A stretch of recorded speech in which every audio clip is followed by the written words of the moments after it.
Hello. Buongiorno. Buongiorno. So Wow, so Chris, parang hindi naman impressive si Dave. Sino nga yun? si David, Oo. hindi siya impressive sa photo pero super impressive siya in person. It's massive. Kasi it's massive. Super massive, yes. And wala, sobrang ganda niya. It's just,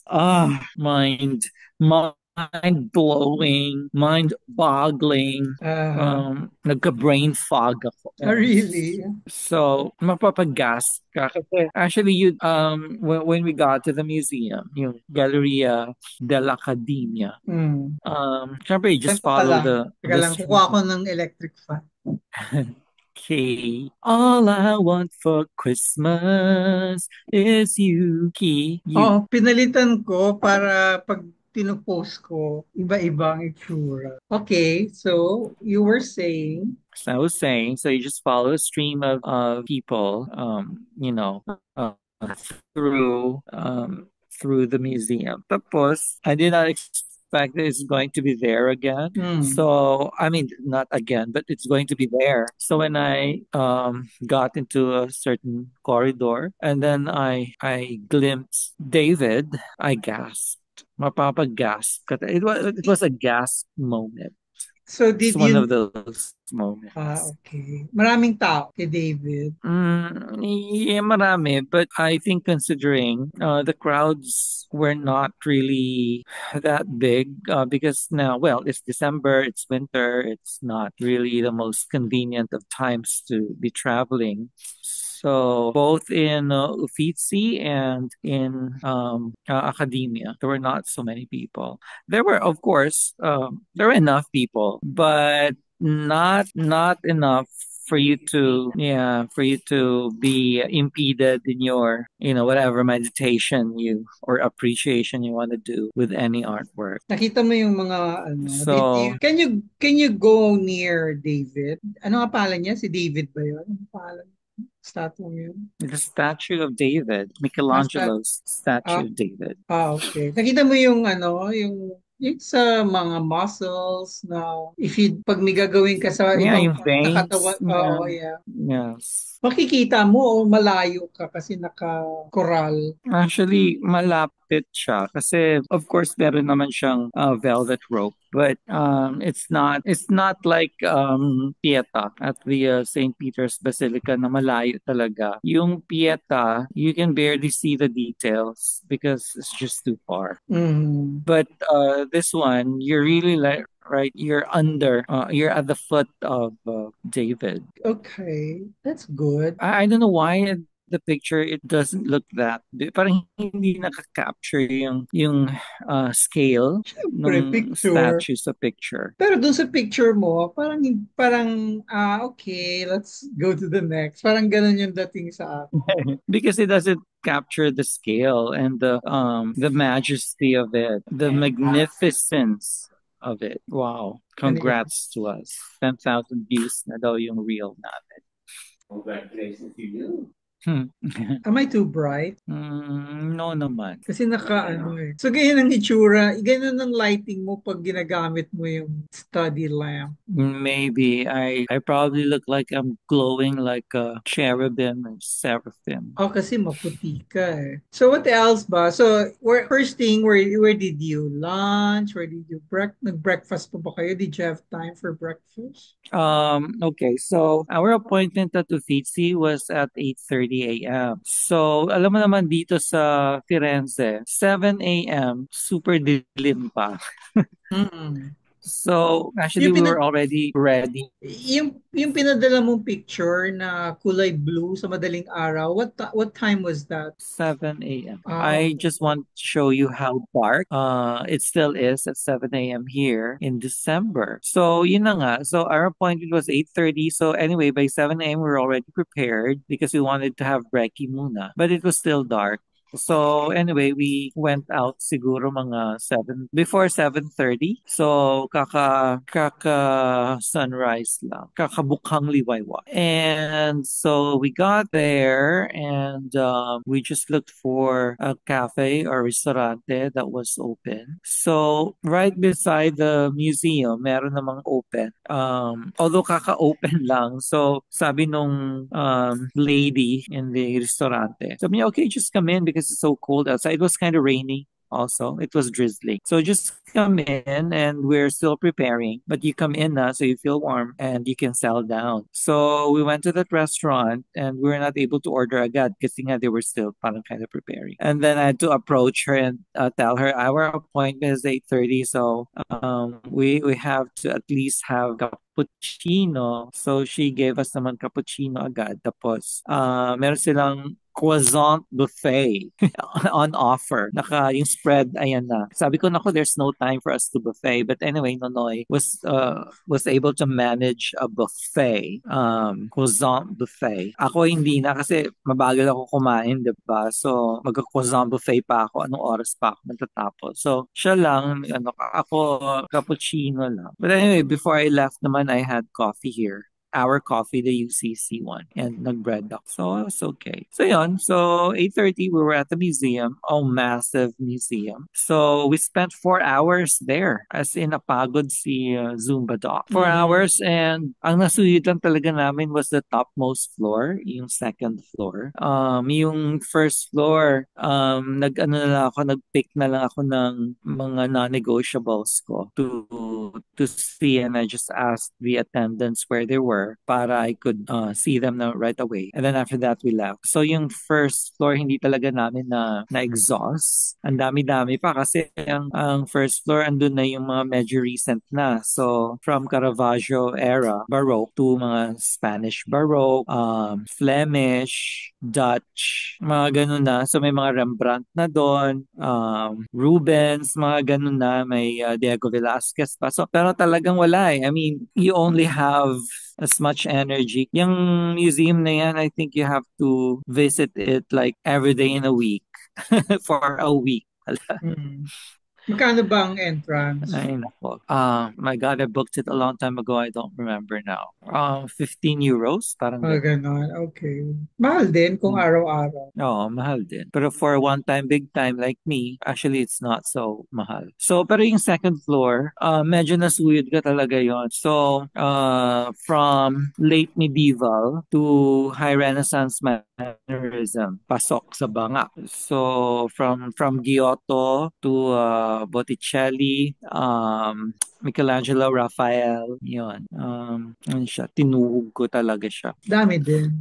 May mga pictures ka na. Eh, oo, super dami. And since we were not able to get a guide, kasi nga yung sa official website ako bumibili ng ticket and wala silang guide on offer. Buti naman they have audio guides. So, Nonoy got us audio guides. And I Binabayaran think mo it's ba? even better pag audio guide. Because, Oo, 6 euro. It's better kasi you can be in your own on your own pace. Kasi kung may guide, okay, may interaction, marami kang matutunan sa kanya, pero ililid ka na niya to, okay, so tapos na to, go to the next. You don't have to leave naman after the tour, pero parang feeling ko you have to go back to really savor them. To do that after the tour is over, 'di ba? So parang feeling ko it's better na walang guide kasi ako mabagal kasi ako eh. Nagmumuni-muni pa ako, tapos magse-selfie pa ako, tapos after ko mag-selfie, mumuni-muni na naman ako. So, parang I cannot with a guide. So, I think best for me talaga yung audio guide. Kasi I can just turn it on whenever. And then I can stay with the artwork for as long as I want. And I can even pinicturean go mo, back. There were many times ano yung tsura ng There audio are many guide? times, hindi ko siya, kasi ano lang siya, parang remote control. Hindi ko siya na-picturean. Kalimutan. Every painting, every artwork, may number. So you just input the number. Halimbawa, 17. So input mo na 17, tapos play. Tapos Mm. para siyang phone, wala siyang earphones. Igaganon mo lang siya. So parang cellphone. Tapos, yun na, it will explain the artwork. So for me, that works. Kasi walang magmamadali sa akin. Alam mo yon, yung hindi ka pressured to go. So you leave an artwork when you feel you have finished, you are finished with it. Alam mo yon.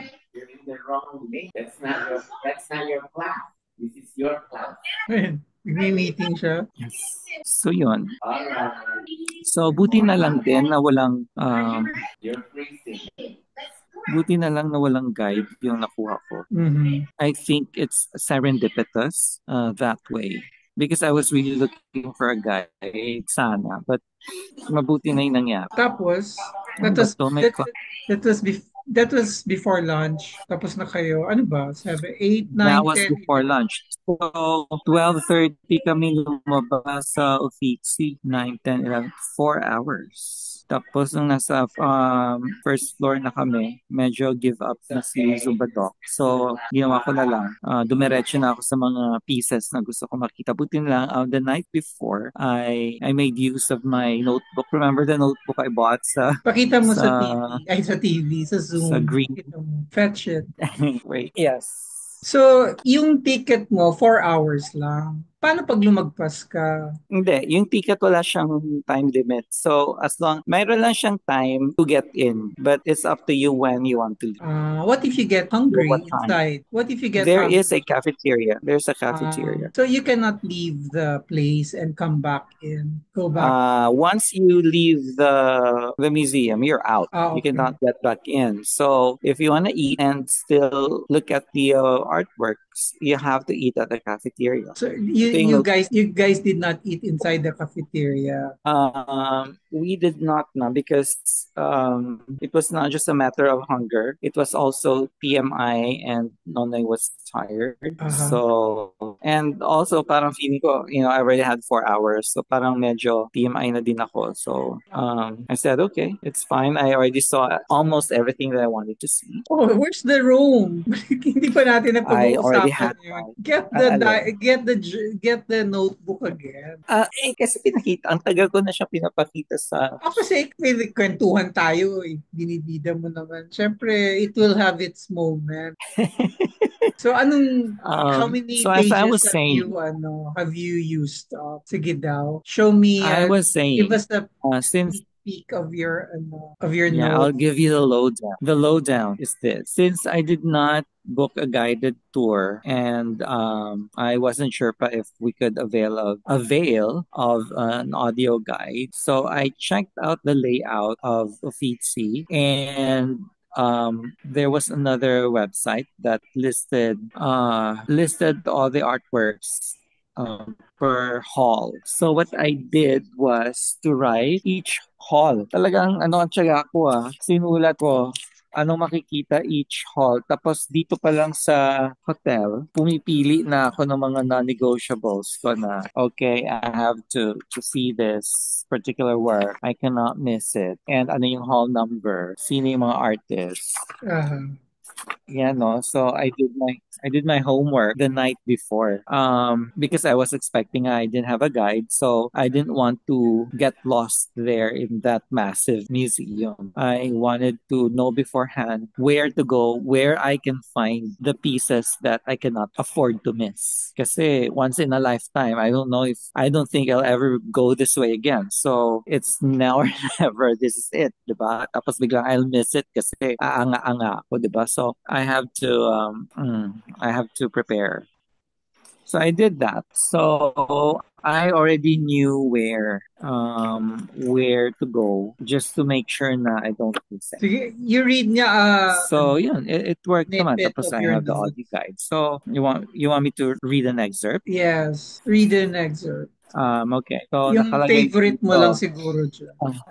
hindi, yung na first. So, second floor. Tapos nilagay ko pa third actually. Kasi Bakit? ang pinaka ground floor is 0 kasi. Ang ground floor is 0 and that's where you get the tickets. That's where you have the security check. That's where the cloakroom is. That's where you get the audio guide. Mga ganon. That's actually in ang ground floor but it's designated as 0. And then the second floor floor is designated as first floor. Or, yeah. And then the third floor is the second floor. So nakalagay sa second floor, but pero may parentheses ako. Third actually. Ano yung So you cloak? Did you start say cloak? from the cloakroom. What is in the cloakroom? That's where you leave your bag, your Parang bag. They have a different depository. size, baggage deposit. But our bags were not big enough to merit a deposition.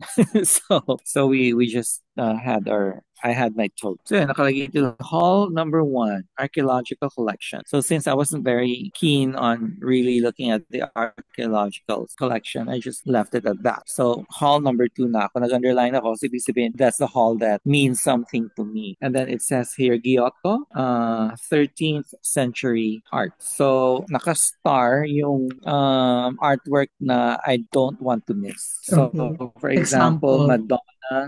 Madonna di Ognissanti. So naka-star yon. Ibig sabihin, I should look for this particular work when I get Nahanap to ko hall naman. number 2. Nahanap ko naman. Nahanap ko lahat. So, yun. I have some information. It's by Giotto. It paved the way for the Renaissance. That's the reason I didn't want to miss it because it's a late medieval work that segued to the Renaissance. So I had to see. Yeah, nakalagay dito perspective and humanized form. So that means that's what I should be looking for, when I look at the artwork. And altarpiece. So I also wrote what nature the artwork is. Tapos yung year of creation. So 1318. Yun. So, ganon. Tuloy-tuloy. Dami. Ano pa? So, So, so na-accomplish lahat mo to, at kasi ito yung yung sa second floor, third actually, na sinuyod ko talaga. So na-accomplish ko siya lahat. So, and then some. So ang dami ko pa rin nakita doon na hindi ko ni-note dito that I felt was significant enough. And also because I like those pieces. So I took photos of them and etc. So actually what's in my phone is more than what I wrote on my notebook. Yung dito lang naman, yung I just wanted to make sure na mahahanap ko sila. mhm. Kasi hindi ko sinulat, syempre baka ma-miss ko. Sayang. I just wanted to make sure. So, ayun. So, yung mga hall na hindi siya ganun ka-significant sa akin, in-note ko pa rin, pero no information Ano yung under mga it. So, ibig aside sabihin, aside from the archaeological floor hall. archaeological collect like ano ba, hall 16 maps room. Okay, I mean it's lovely to, I love maps and all, but this is not the time and place for me to be looking at maps. Hall number 17 math room. I didn't know what that meant. But with the word math there. No. So, may mga ganun. So, I had to skip those because of course, you have to skip. You cannot really look at everything eh. Ayun ngang nag-skip na ako for hours na yung lumipas. So, yun. Yarn. So, that's Tapos, what I did sa Uffizi. ano, if it's after noon, saan ka pumunta? My favorite. After nun, syempre 12 something na, Tom Jones na, and Pagoda Tragedy. Okay, sige, balik tayo din. You So, were saying favorite, so you uh, wanted to say what your favorite was we, in that museum? yeah, the video I sent you. Which one? What was the video Yung you kay, sent? David, Raphael. okay, Yeah. Raphael. Yung Finch, Madonna and the Goldfinch. I uh, love. Key. This is my favorite Raphael. For the life of me, I could never see the titular goldfinch. When I look at the picture of this online or in books. But here, I finally saw it. It's like for the first time. Oh my god. Uffizi, you have my heart. There. That's the titular goldfinch. Amazeball. That. sino yung Madonna na yan? Sino yan siya sa history? Wala lang. Who is she supposed to be? Simo? She's the Virgin Mary. Hey, Ganon. She's a virgin. Yes, Eh, sino the yung dalawang, Madonna is the virgin. sino yung dalawang bata? Are we talking about the same thing? Jesus, Santo Niño, and Saint John Baptist, the Baptist. Sorry. Kasi yung pinsan yan sila, no? Uh, Mag-primos yan sila. Ah, okay. Tapos, yung bird na yan, nakikita mo pa rin ba yan sa Mediterranean? Is that, Actually, I don't know. Maybe because finch is not. I don't think they're endangered. So, or they're baka extinct. tinutukayan ng mga gavyota? Baka kinakain niya ng gavyo. Ang liit-liit niya, parang maya lang. Oo nga, nakakatuwa siya Tanungin mo sa concierge kung makakita ka ng finch dyan. ng finch. Baka Yes. masyadong malamig dyan sa Italy, yung finch. Madonna of the Goldfinch. So, as I said in sa video, I could never really make out the goldfinch in the photos because they're so small. Nasa palm lang siya ng hand ni baby Jesus. Tapos parang hindi naman siya gold, parang brown naman siya. Actually, hindi siya gold, but I don't know why they call it a goldfinch. So, yun, I like that. I like that. Very, I like the composition of Raphael. Well, the usual Renaissance, yung very ordered, yung pyramidal yung shape. Tapos, it's very light-hearted, yung painting niya, the way he attacked. Despite the fact that it's a foreshadowing of the passion of the Christ. Pero there's a certain tenderness to it. So I loved it. And of course, who doesn't love the birth of Venus, diba? Botticelli. So, but anyway, yung favorite ko ever since naman pa was Judith slaying Holofernes. And so I got to see it in person. It was amazing. Tapos Sinend what mo ba was sa amazing akin? about that? Yeah. And then, di ba nagkwento pa ako na since it was my favorite, I was really struggling to get a selfie with it. Ah, yeah, And siguro yung nakita bata. ako nung teenage boy, white boy, na talagang I was just trying to get myself and the artwork within the frame. So he just approached me and offered to take photo for me. So that was wow, amazing. And for that to happen while I was, taking a selfie with my favorite artwork. So parang the experience was transcendental. So that was very memorable to me because I've been doing that with all the significant artworks and my favorites all throughout. No one ever offered except for that piece, for the Artemisia Gentileschi one. So I mean, for that to happen, but with my most favorite, super special, and of course the Donny Tondo of Michelangelo. Grabe, Saan kayo nag-lunch? amazing. So after Uffizi, saan tayo nag-lunch, Noy? I don't remember where we... Sa maliit, meron akong margarita pizza. Ikaw nagka. Ah, This pasta ka ng oh, yeah.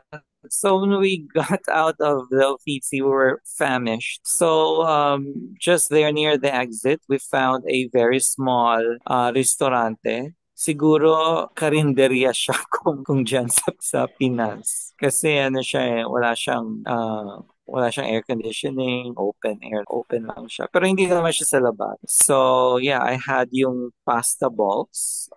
I forget the name. Basta round siya. Mhm.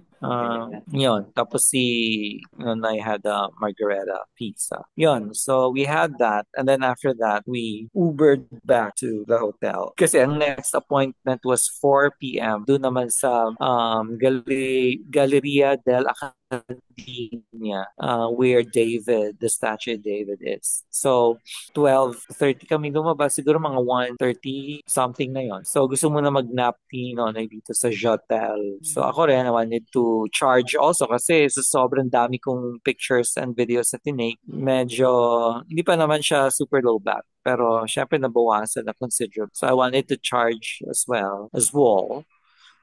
Yun, so umuwi kami. Tapos nag-nap siya. Tapos by around 3:15, we went out again to go to the next museum. Yun, tapos after the Galleria dell'Accademia, may dinaan kaming gelato. Okay. So finally, Gelateria. So yeah, finally, nag-gelato. Si Nonoy had pistachio. I had tiramisu. Tapos he also bought takeaway ng kakainin niya tonight. Ako, I still have my bread and there's coffee here naman. So I'll have that. So hindi na ako pumili ng takeaway. So yun. So that was our day. It was a full day. Very nice. Yeah, it was all about art, art, art.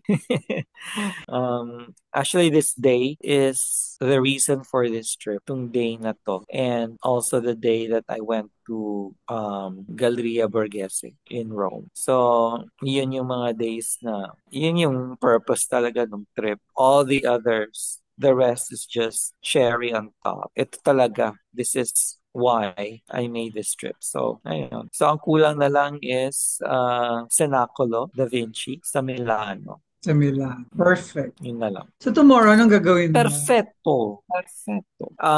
Originally, gusto free day kasi talaga yun. Sa aking itinerary, naka-free day siya. Anong So, gagawin? inisip Pero si ko, Nanoy Ke, anong wish list niya to? no, hindi. Well, yung inisip ko muna is free day. So I was thinking, we can probably book an out-of-town tour, a day trip somewhere. So we are in Firenze, diba? But maybe would like to see the rest of Tuscany. Or I was thinking, what about a day trip to San Marino? It's another country, diba? Mhm. And Coastal then lang San si Marino, DC, diba? No, this Monaco yung sinasabi mo. Ang San Marino is landlocked. It's high up in the mountains. Tapos, si DC naman was suggesting Cinque Terre because that's her favorite place in Italy when she came here. O dito punta kayo doon Uh, para you have something to tete-a-tete about when you go to Batangas. Oo nga eh. So I was, thinking either of those things. Tapos when we got here, si Gigi Ramos, remember yung Zumba friend ni Nonay sa Rome, who was actually she was a hostess with the mostess.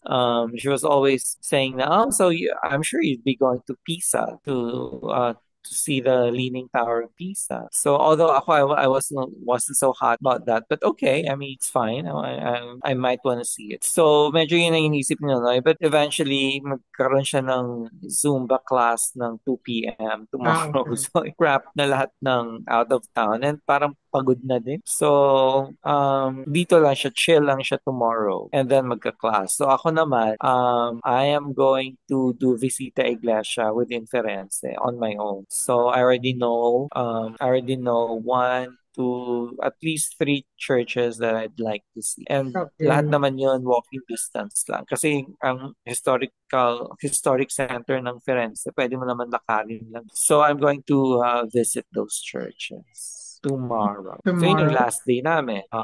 Wednesday. Tapos Thursday, off to Milano na. Yeah. Mapuputol na tayo in a bit.